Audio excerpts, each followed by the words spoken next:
I'd like to welcome everyone to the launch of the Analysis and Use of Health Facility Data Guidance for Maternal, Newborn, Child, and Adolescent Health Program Managers. That also includes accompanying WHO capacity strengthening materials. I'd like to introduce myself. I'll be your moderator today. My name is Teresa Diaz, and I'm the Unit Chief for Epidemiology, Monitoring, and Evaluation in the Maternal, Newborn, Child, Adolescent Health, and Aging Department here in WHO Geneva. The agenda for today will include first opening remarks, followed by a presentation on the actual guidance, then a panel discussion, sometimes for questioning, and then a closing. I'd like to draw your attention to the Q&A icon that you see on the bottom of your screen. We encourage everyone to use the Q&A icon to ask any questions, and we'll try to reply as quickly as possible. So let's get started. And I'd like to introduce Dr. Anshu Banerjee, who is the department director for the same department I'm in, the Maternal, Newborn, Child, Adolescent Health, and Aging Department here in WHO. Anshu, the floor is over to you. Thanks, Teresa, so much. And a welcome to everyone. Good morning, good afternoon, and good evening, depending on where you are. Today, as WHO, we're delighted to launch this new guidance and capacity and additional capacity strengthening materials to really support the analysis and use of data at the facility. So it's a health facility data guide, and it's looking at maternal, newborn, child, adolescent health programs, and particularly targeting their managers. We know that just like we have a stagnation in progress towards the SDG goals for maternal and child mortality, we also know that we're lagging, let's say, in progress being made to strengthen data collection systems and also the use of those data at health facilities. And so this guide is really hoping to address that gap and to support capacity building for data managers at the facility level and at different levels of the health system to really use and analyze the data.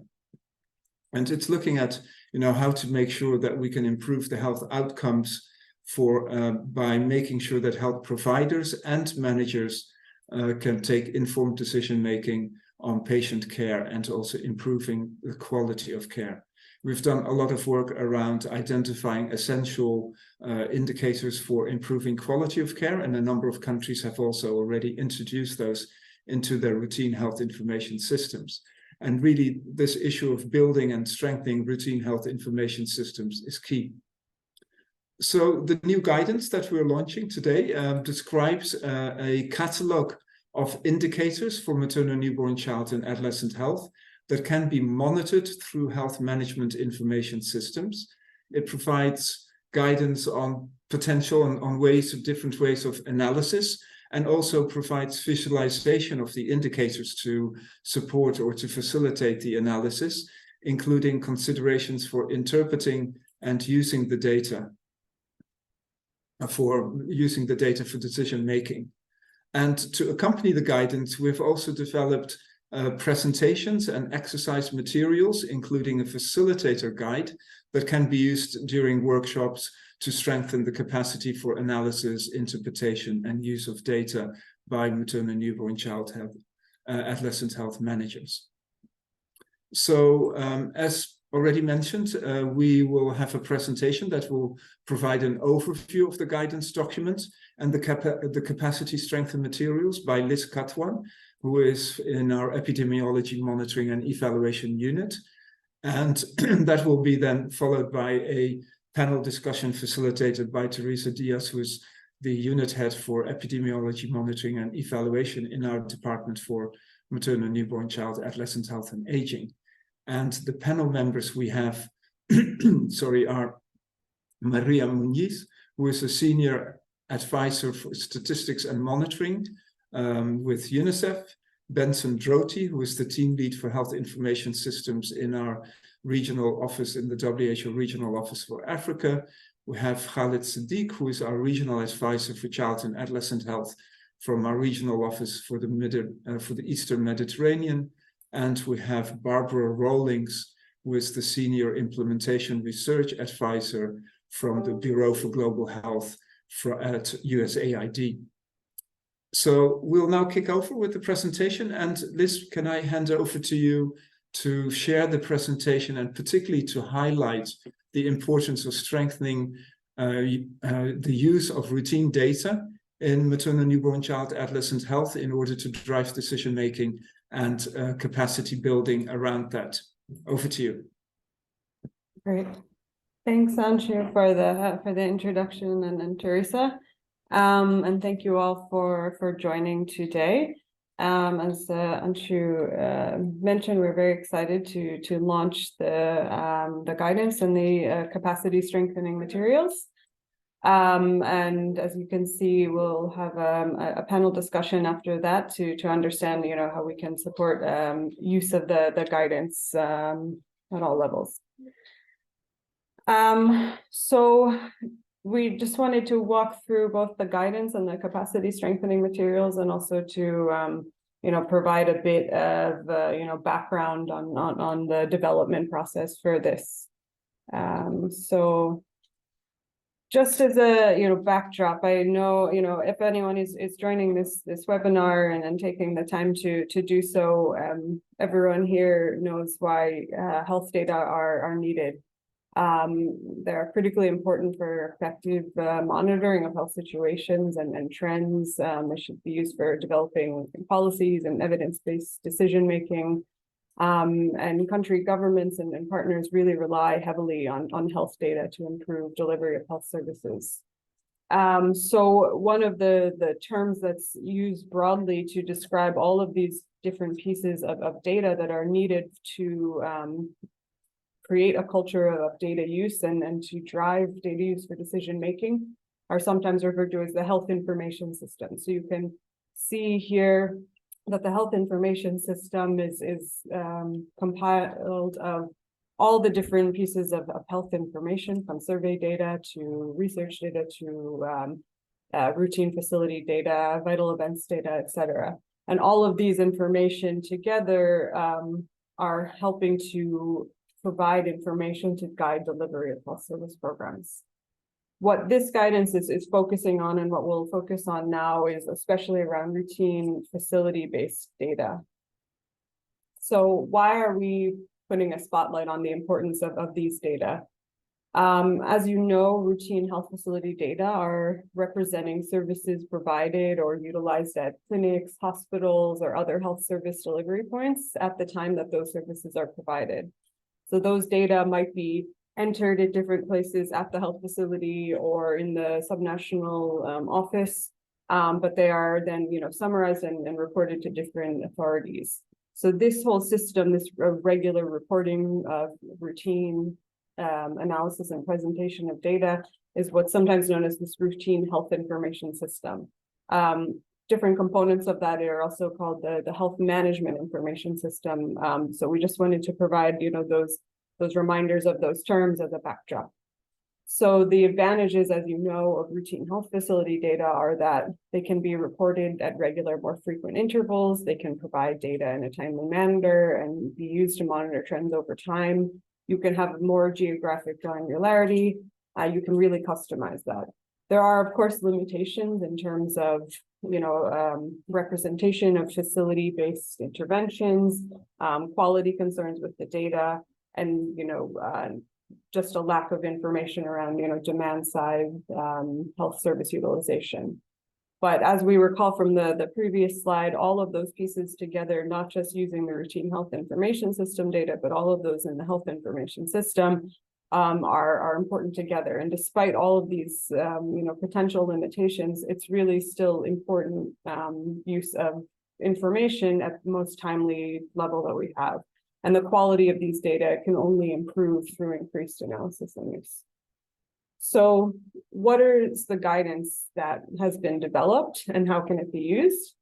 So the objectives of the guidance, which is called Analysis and Use of Health Facility Data, Guidance for Maternal, Newborn, Child, and Adolescent Health Program Managers, are to assist MNCAH program managers in understanding the indicators that are recommended for routine reporting through the routine health information system, providing guidance around basic analyses that can be done on those indicators and data, and how to interpret those visualizations with respect to program management. The audience for the guide, it's aimed at Ministry of Health staff working on MNCAH programs, monitoring and evaluation activities, routine health information systems at all levels. It can be helpful towards staff of partner organizations who are involved in supporting MNCAH program, and different consultants and staff working even at research institutes around efforts to improve quality of MNCAH data. So just to provide a bit of context in the process to develop this guide is not a standalone tool, but it's part of the WHO toolkit for routine health information systems data. So many of you might be familiar with some of these pieces of guidance around data quality or program-specific guidance, but this is, part of that larger toolkit. So within that context, how was this guide developed? So those guidance documents on the previous screen have been developed several years ago as working documents. So you might have seen a previous iteration of this guidance. So it's just to reiterate that it's not a new guidance, but it was something that we had developed earlier, WHO and UNICEF together to part of the suite of WHO routine health information system toolkit. But that the guidance, because we were able to introduce it, received a lot of feedback, and it allowed us to improve the document. So we were enabled to do the official publication, taking in all these feedback. So, for example, when the document was introduced, indicators that were poorly received, especially at country level, were either removed or refined from the new publication. New indicators were proposed that reflect interventions recommended through WHO guidelines and monitoring frameworks since then. We added an annex on data quality considerations for MNCAH program managers. And in addition, we developed the WHO capacity strengthening materials to accompany this. So what is specifically in the guidance? So each of these programmatic modules, like you saw for immunization, HIV, TB, etc., recommends indicators for monitoring. These indicators in this guidance are monitoring across the MNCAH continuum using routine data. So the indicators are covering anything with contacts with the health facilities across MNCAH, the interventions reflecting the content of care during antenatal, childbirth, and postnatal periods, specific interventions during childhood and adolescence, and then institutional MNCAH mortality and stillbirths. The indicators are aligned with the other modules of the WHO toolkit. Within this larger catalog of indicators for which the definition and suggested disaggregations are available is a minimum set of indicators recommended for routine program monitoring, which are a subset of those larger indicators. The guidance also takes you through suggested analyses and visualizations and considerations for interpretation, and links with other pieces that are relevant to MNCAH facility-based monitoring, but are not within the RHIS. So those pieces are what's really the highlight of the guide. The indicators are really focusing on aggregated data that can be monitored through routine systems. They should be relevant at all levels of the health system. Everything is, to be considered and recommended based on, the appropriateness of the setting, but that they are measuring evidence-based, practices and interventions. So with that piece of the guidance, what we have found in introducing that was that the guidance is very important and that it's providing evidence-informed measurement standards, but on its own, a guidance is not enough to improve data use or create a culture of data use. And really the feedback that was given when it was introduced was that strengthening capacity, especially of MNCAH managers at different levels, to understand and interpret data is what's important for sustainably improving the quality and use of data for decision making. So to respond to that, while we were moving towards updating the guidance itself, WHO developed materials for capacity strengthening and analysis and use of routine facility data. So as you can see here, to accompany the guidance, we have developed a suite of presentation materials and companion exercises that are intended for a workshop setting. The purpose of those are to introduce the guidance, but also to review concepts and methods used to assess the quality of and analyze RHIS data, and to strengthen the capacity of MNCAH managers to interpret and use data for decision making. So again, just to describe a bit of the process for developing these materials, we've been very fortunate in that the presentations and exercises have been tested and refined during several regional and country capacity strengthening workshops. So as far back as 2019, through multi-program workshops, which were held together with HIV, immunization, malaria, tuberculosis, and MNCAH, we were able to test out feedback on the guidance, but also understanding how and which RHIS indicators are being measured in countries. So that kind of began the development process. Then together with the WHO African region, we had multi-country workshops just focusing on MNCAH, and that focus was on how to build capacity to use data for monitoring progress towards SDG 3.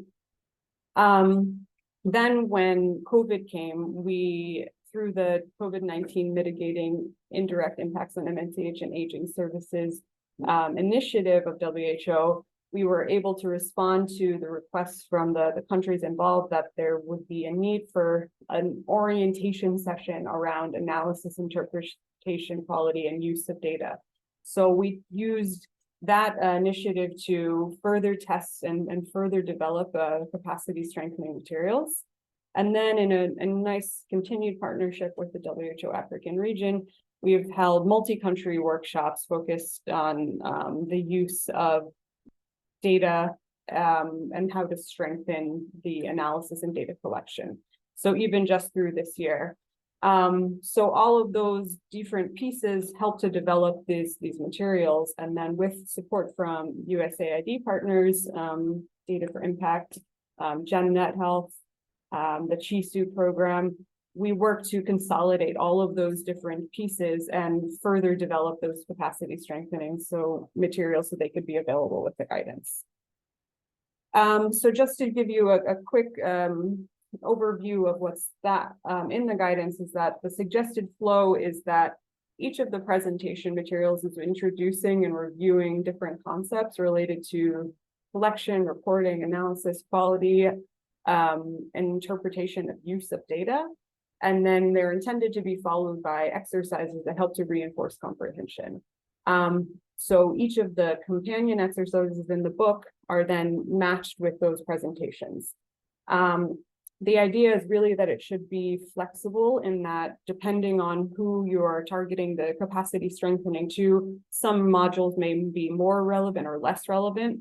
Not all of the exercises might be able to be done in the space that you have, but it gives you a suite of materials from which you can pick and choose different capacity strengthening exercises and adapt it to the audience.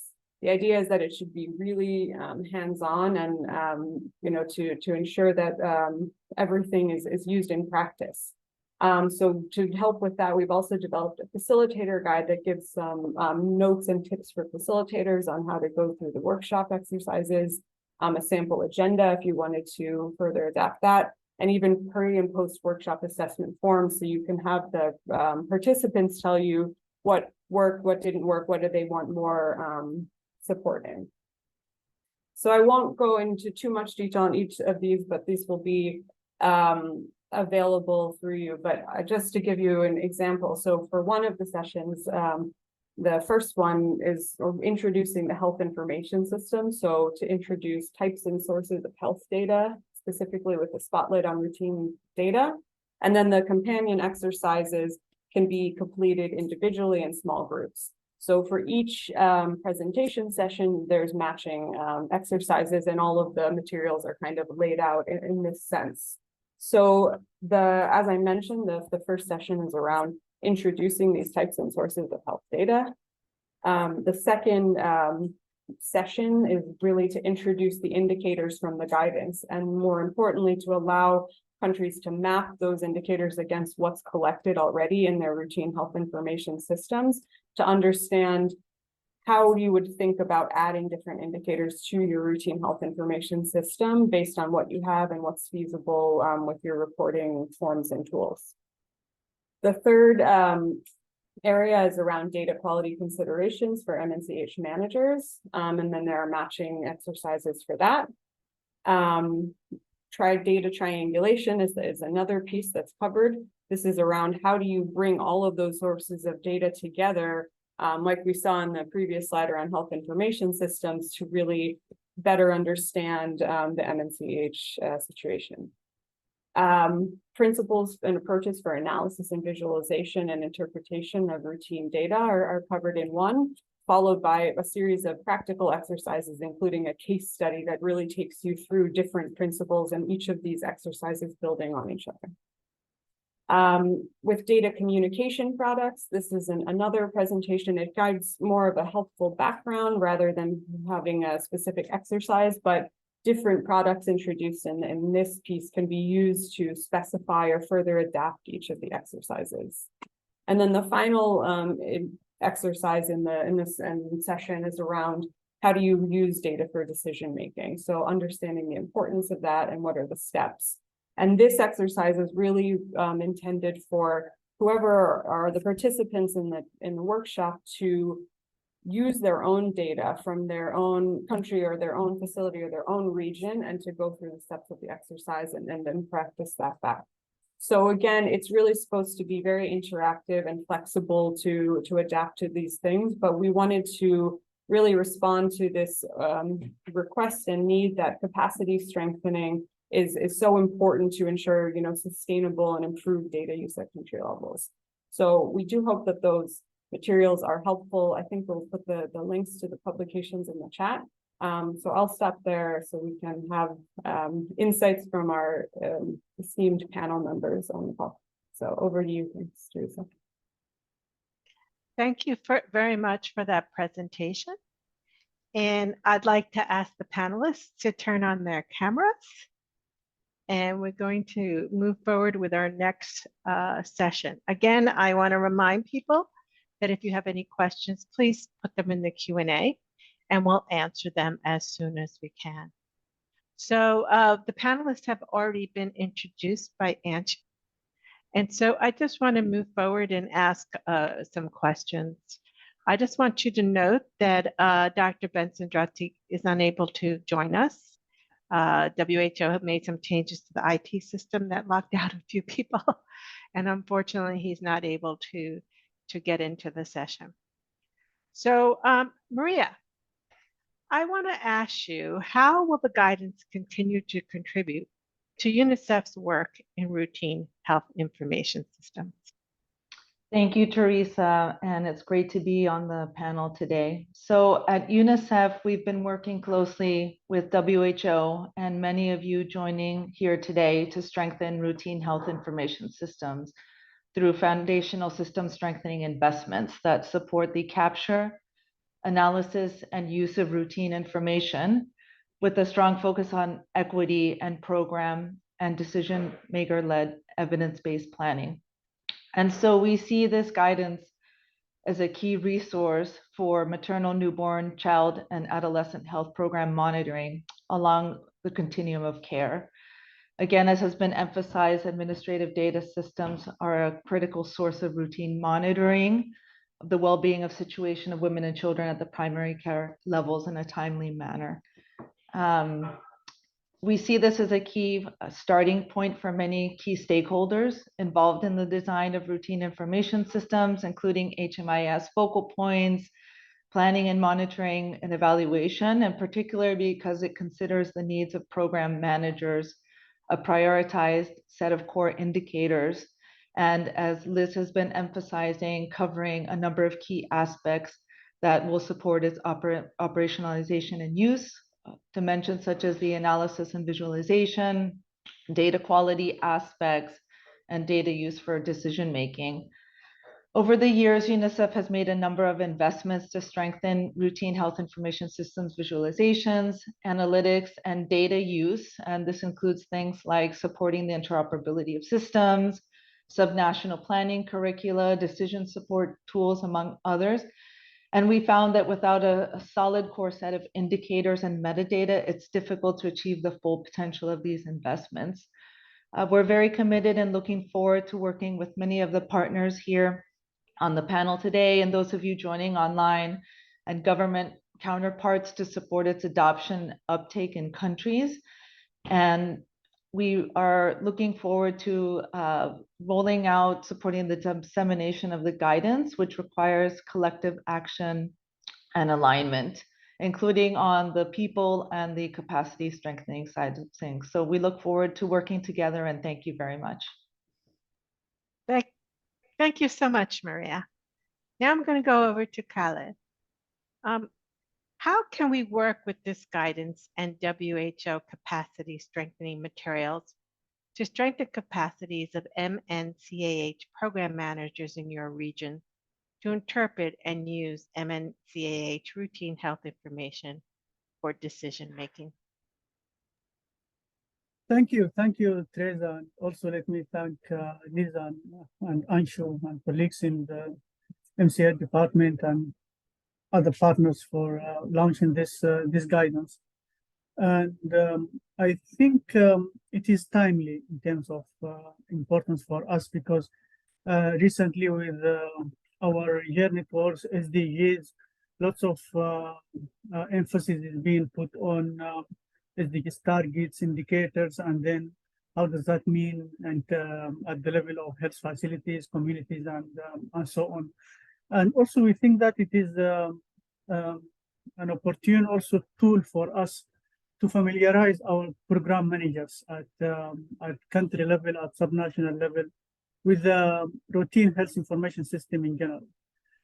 As you may know, Teresa, for some time, this area of work, routine health information system, HMIS, it was seen as the business of health information system people. It is not the business of program managers for maternal, newborn, child, and adolescent health. And this is being changed now, and we think that this is a good opportunity and a good tool to help us familiarizing program managers on the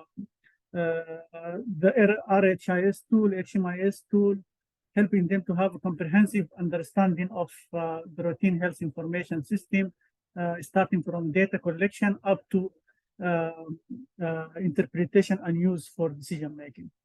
And we think for us, the tool or the guidance was put as a generic, as a global guidance. But at regional level, we feel that we will be doing some sort of homework before starting using the guide, before starting the capacity building activities, because we know that we have variations, we have diversity in terms of capacities of program managers, in terms of capacities of the ministries of health and development of ministries of health themselves. So we think sort of a brief, rapid need assessment and checking where we are in terms of capacities for program managers will be helpful for us to tailor and adapt what Liz has presented to the priorities and needs of the region. I think this is important because we need to focus on areas where we have gaps, and the guide is covering most of the areas, but we need to cover that. When it comes to the regional training, yeah, we will, and actually we have started the preparations with our WHO HQ colleagues, with our health information system unit here in EMRO, planning for a regional training of trainers, most likely in the second quarter of 2024. And this we wanted it to be informed by the quick need analysis or need assessment that we will be doing to know exactly where to focus on. And in addition to the classical approach of workshop settings, workshop style, we're also thinking that having sort of case scenario sharing studies, sharing case studies, sharing stories, whenever possible during the workshop or even after or before the workshop might be also an approach that we will be taking to take this forward. Also to strengthen the capacity of our program managers, we feel it is also important to establish a sort of a mentorship environment or supportive supervision environment at national or at subnational level. We will bring experts in data analysis, in data interpretation, and data use to help the program managers as an ongoing process to deal with the day-to-day challenges on collecting, analyzing, interpreting, and using the data. And I think finally, the last word that also it is important for us to allocate resources, to mobilize resources for this area of capacity building on routine health information system for our program managers. And this is something we need to put high in the agenda, because this is why usually this area of work also fell in the crack, because we don't put enough resources to build that. So this is in brief, Teresa, what we have in our mind to take this forward in terms of strengthening the capacities of our program managers. Back to you, please. Thank you so much. It's exciting to hear what you have planned in your region. And again, it's good to emphasize that this is for program managers. I mean, often we have tools that come out that are for M&E officers and data focused staff, but this is for program managers to be able to use the data and make some changes. So now I'm going to go over to Barbara.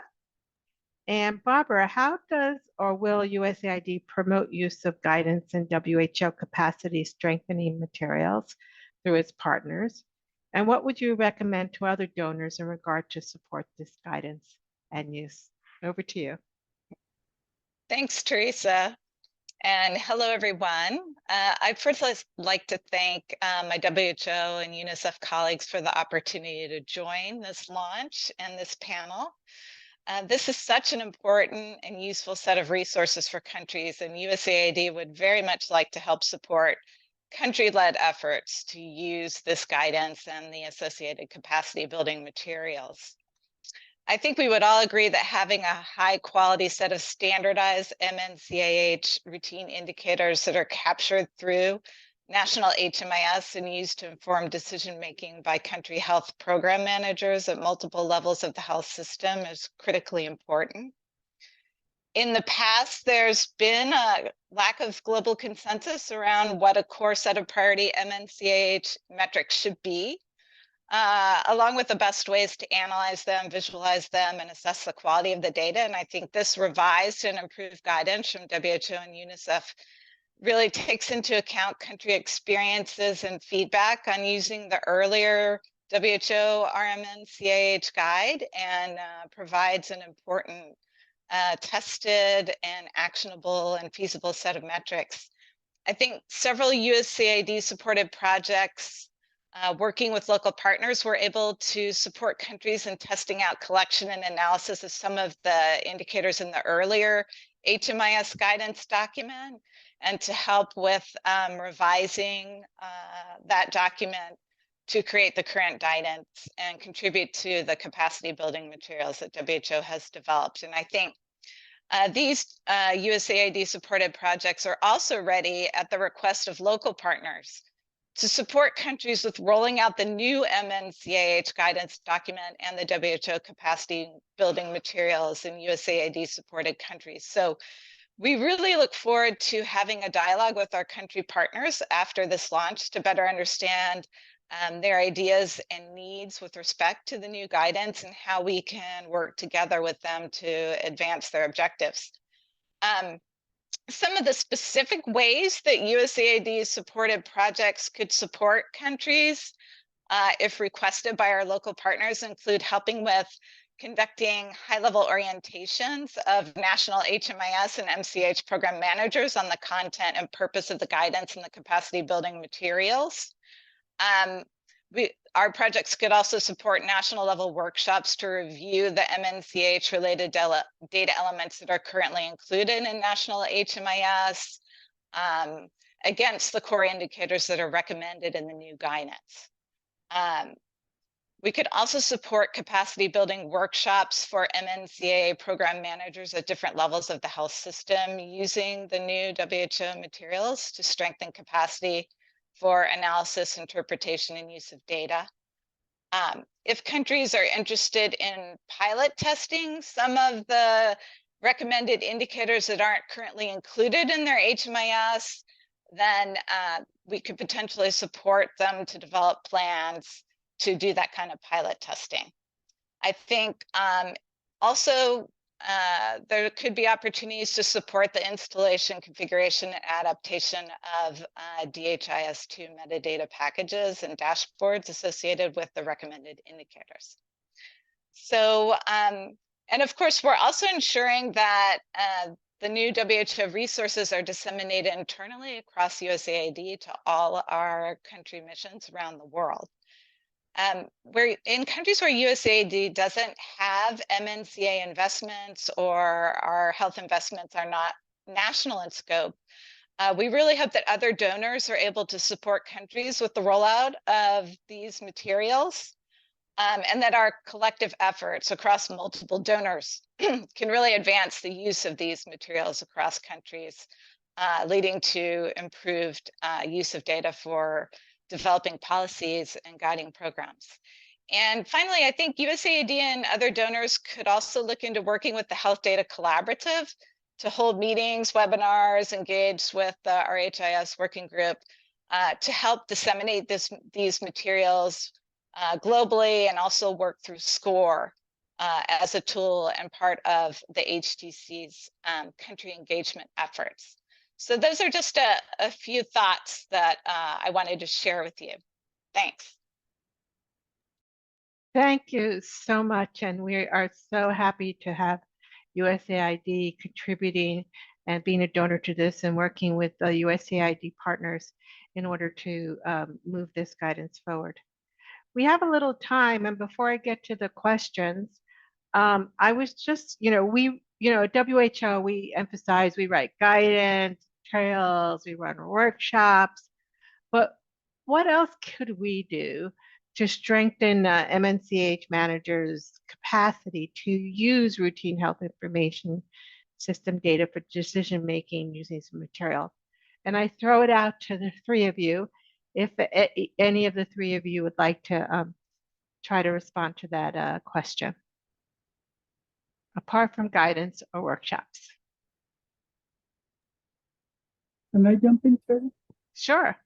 Yeah, thank you. I think beside the development of the normative guidance, and another competitive advantage of WHO, which we can, I think, make use of, is what we usually call the convening power of WHO.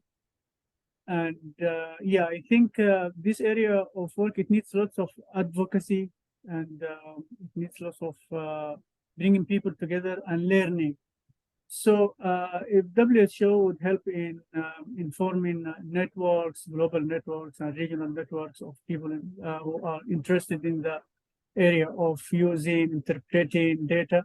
And also I am linking this to what I have just proposed in my first intervention on using the mentorship and expertise on an ongoing process of capacity building rather than just one-time workshop settings and so on. So I think WHO could be very helpful in bringing people together and establishing some sort of, it could be not like a formal one, but some sort of informal networks, partnerships that are helping people on the ground in this area of work. Thank you very much, Khaled. I have one other question, or really we're thinking of making this a online course. And yes, there are things you can do with an online course, and there's things that you cannot do with an online course. And I'm just wondering, Barbara and Maria, what you think about us making it an online self-learning course, what would be good and what might not be. so good about that, either of you. To start. Maria? Thank you, Teresa, very much for these two important questions. I wanted to make a brief comment on the prior question around what can be done in addition to the guidance and to workshops, and also to come in on your question regarding online training. I think one thing that's an important consideration is how to align the guidance and its rollout with existing on the ground processes. So for scalability and institutionalization. So again, thinking through how this can be used to strengthen existing SOPs around data use, existing curricula, whether it's in-service training, national e-learning platforms. And so I think as we've been discussing that there's many learnings that have come from the first dissemination and the capacity strengthening around the guidance. And so I think it's important as this is being rolled out to consider in each unique country context how the materials can be adapted for use in local settings. And so similarly, in regards to thinking about online training, we know that there's a number of countries that already have, they're using e-learning platforms. So it's considering how how the materials can be adapted to existing e-learning platforms. And we know that, for example, at different levels of the system or for certain kinds of users, that the content may need to be adapted to fit their needs. So that might be, for example, through short videos or job aids that might be delivered in mobile devices or in paper-based form. And so I think it's important, as we've said, to take stock of and learn from the field in terms of how it can be adapted and used. Thank you. Yeah, and I Thank you can so just add, I much. think, oh, sorry, Go Teresa. ahead, Barbara. Yeah, I just wanted to add, I think it would be really useful to adapt elements of the capacity building materials to an online format. You know, I think blended learning approaches can be really effective, and that the more didactic or theoretical sort of background information could be delivered really well in that way. But probably the more hands-on exercises would be good to deliver in a more in-person format where participants can discuss and kind of review those together. Thanks. Great. So I want to thank our panel for your participation. And I'm going to be moving over to the questions. And Liz, most of the questions will have to be answered by you. So I'm looking at some, I'll skip some that have been answered, but let me go through one. One person wants to know, what is the suggested time frame for the workshop? Any thoughts, Liz? Yeah, thanks for the question, and also thank you to the panel. So within the facilitator guide, there's a suggested agenda. When we've done different iterations of the workshop, it's been usually between 4 to 5 days, depending on what is covered. We've been doing the workshops together with the Health Information Systems team in the WHO African region, and so we've added different elements in and out of those trainings based on who's there. So each of the exercises and sessions is really supposed to be based on who the audience is. And if some are more relevant or some need more time, you can adapt. But that's been the schedule that we've done in the past few workshops. Great. So I'm looking through, I see one about NICU, but it's so specific. I'm just going to move over to another. What can happen, or how can we use routine health information system data in the cases of crisis? Do you have any suggestions along those lines? Apart from what I can say is that we've relied heavily on population-based surveys for many of our data, and you're in the middle of crisis, you cannot go around and do a population-based survey. So if the routine health information system is still functional it can be used. I don't know if you want to say anything else along those lines, Liz, before I go to the next question. No, thanks, Teresa. I think you've answered it quite well. I think the importance of the strengthening capacity of data use and creating a culture of data use, which improves data quality over time, is that the whole health information system is strengthened. So then when you're in a time of crisis, those data should hopefully still be available and maintained, and the quality is okay. Of course, certain things, will be impacted in times of crisis, but the idea is that you shouldn't have to build a new tool or survey or platform. You should be able to rely on the systems that are already in place, and to be able to use those and have them strengthened. I don't know, Khalid, if you also had any thoughts on that. Yes, yes, thank you, Liz. And in addition to what you have mentioned, using facility data in emergencies, actually, it has like two elements, if I can say. The first one is when you are doing this assessment of situation. This is what usually you do at the start of a certain crisis, where you try to do the assessment of the burden, the services, and so on. So it is very important to rely on health information data coming from facilities as your baseline to get an idea about the coverage of certain interventions at that time. For example, immunization coverage. If you know from the health facility data that immunization coverage in this certain population is in a good shape, then you can focus on other areas, because you know that at least for the first few days or weeks, you are not going to face outbreaks due to vaccine preventable diseases and so on. And then at the other aspect of it is in the monitoring the interventions in humanitarian settings. Then also you need to have, again, some focus on RHIS coming from facility, in addition to other sources of data. But as you said, because facilities are also sometimes very much affected by the crisis itself, so focusing on facility surveys also comes here very strong, like SARA, like the HFF, and those facility surveys where we check the human resources, the resources of health in general, using a survey mode, and through that survey you can restore the health information system gradually from health. Great, thank you. So the next question has to do with data quality. Data quality has been challenging, affecting use of routine facility data for decision in many countries. How has the guidance been shared or addressed, or how is data quality issues addressed in the guidance?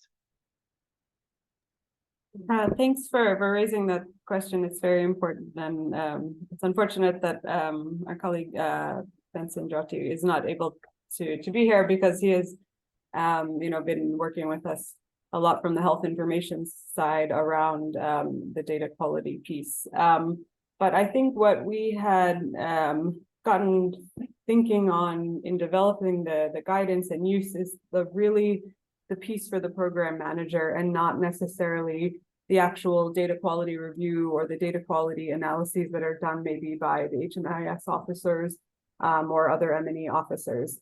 So what we've added to the guidance was an annex around what are the data quality considerations that an MNCAH manager needs to know in terms of how that impacts how they interpret data.